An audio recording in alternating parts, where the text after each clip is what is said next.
200 000 hectares en friche, abandonnés. Des orangers, pamplemoussiers ou mandariniers à perte de vue et inexploités. Sur les arbres de Floride pousse pourtant le meilleur agrume au monde. Comment expliquer un tel gâchis? Que se passe-t-il au paradis des agrumes? C'est une année exceptionnellement mauvaise à cause de l'ouragan. Michel Salin, producteur d'agrumes en Floride depuis 40 ans, n'avait encore jamais vu autant de fruits à terre. En septembre, on a eu un ouragan qui a mis à peu près 50% de la récolte par terre. Là, on voit tous ces fruits que vous voyez par terre. Et sur les fruits qui restent, quand même quelques fruits sur l'arbre, beaucoup ont été abîmés, la peau a été abîmée. Après le passage de la tempête Irma, voilà à quoi ressemblaient les vergers. Ces mêmes milliers d'hectares ont été inondés, des centaines de milliers de fruits détruits. Bien sûr, l'eau a fini par se retirer, mais certaines racines ont été touchées. Conséquence directe, la récolte a été réduite de 60%. Cette usine, l'une des plus importantes de Floride, peut en principe produire jusqu'à 2 millions de cartons de 15 kilos. Aujourd'hui, par exemple, 4 des 6 chaînes de production sont à l'arrêt. On ne travaille plus que 4 à 5 jours par semaine contre 7 il y a quelques années. Une raréfaction qui a déjà des conséquences sur les prix.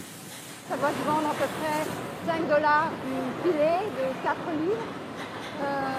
Et il y a 5 ans ou 10 ans, vous le vendiez combien? 2,5 $, 3 $ maximum. Ça a une augmentation de 80% en 3 ans. Quoi. Une baisse de rendement qui rend les oranges et les pamplemousses plus rares. Certains fruits sont abîmés. À leur arrivée à l'usine, il faut donc contrôler leur qualité en les photographiant, des milliers de photos à la seconde. Ensuite, la machine trie les fruits en fonction de leur aspect et de leur dimension. Les moins jolis serviront à faire des jus d'orange ou de pamplemousse. C'est Alex qui contrôle leur qualité. Ici, le point rouge nous indique qu'il y a quelque chose qui ne va pas sur la peau. Et là, pareil avec le point rose. Sur ces terres, Michel a pu reprendre la récolte qui s'étend de décembre au printemps. Dans les allées, on aperçoit les nombreux fruits perdus. Le problème, c'est que l'agrume traversait déjà une crise avant la saison des ouragans de 2017. Voilà 10 ans que les arbres sont atteints d'une maladie.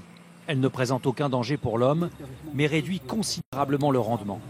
Alors, Michel place ses arbres en soins intensifs avec un système d'alimentation à la carte pour les soigner.